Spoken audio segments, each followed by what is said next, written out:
প্রিয় দর্শক, যে ব্যক্তি আমলটি করবে আল্লাহ রাব্বুল আলামিন তাহাকে 100 নফল হজের সওয়াব দিবেন।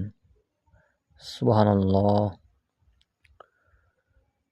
রাসূলুল্লাহ সাল্লাল্লাহু আলাইহি ওয়াসাল্লাম বলেছেন, যে ব্যক্তি সকালে 100 বার ও সন্ধ্যার সময় 100 বার সুবহানাল্লাহ পাঠ করবে, আল্লাহ তাআলা তাহাকে 100 নফল হজের সওয়াব দান করবেন। তিরমিজি। সুবহানাল্লাহি ওয়া বিহামদিহি সুবহানাল্লাহিল আযীম। প্রিয় ভাই ও বোনেরা, একবার হজ করলেই একটা মানুষের কত টাকা খরচ হয়, এবং টাকা যে খরচ হয় শুধু তা নয়, সৌদি আরব যেতে হয়, ভিসা করতে হয়, পাসপোর্ট করতে হয়, মেডিকেল করতে হয়, সেখানে গিয়ে অনেক কাজ করতে হয়।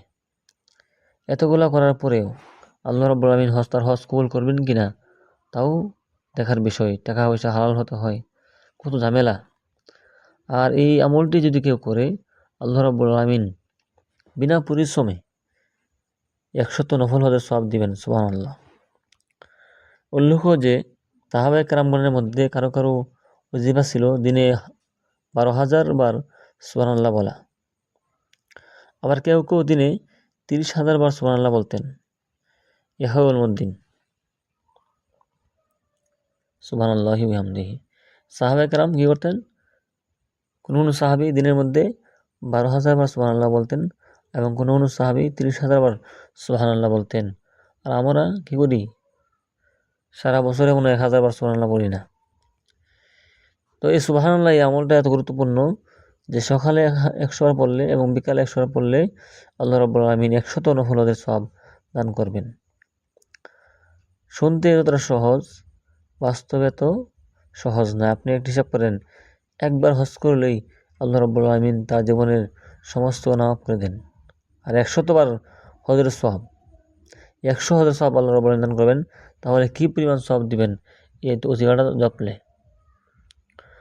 প্রিয় দর্শক, আমরা প্রত্যেকেই আমলটা করব, এবং খুব গুরুত্বের সাথে আমলটা করব। আমলটা করার নিয়ম হলো প্রতিদিন সকালে 100 বার এবং সন্ধ্যার সময় 100 বার। কীভাবে পড়বেন আমি একটু বলে দেই। সুবহানাল্লাহ, সুবহানাল্লাহ, সুবহানাল্লাহ, সুবহানাল্লাহ, সুবহানাল্লাহ, এইভাবে 100 বার। সুবহানাল্লাহ, সুবহানাল্লাহ, সুবহানাল্লাহ, সুবহানাল্লাহ, সুবহানাল্লাহ, সুবহানাল্লাহ, সুবহানাল্লাহ, এই সিস্টেমে 100 বার পড়বেন। তাহলে আল্লাহ রাব্বুল আলামিন আপনার আমলনামায় 100 হজের সওয়াব দান করবেন। আল্লাহ রাব্বুল আলামিন আমাদের সবাইকে এই আমলটি করার তৌফিক দান করুক। আমিন। আসসালামু আলাইকুম ওয়া রাহমাতুল্লাহি ওয়া বারাকাতুহু।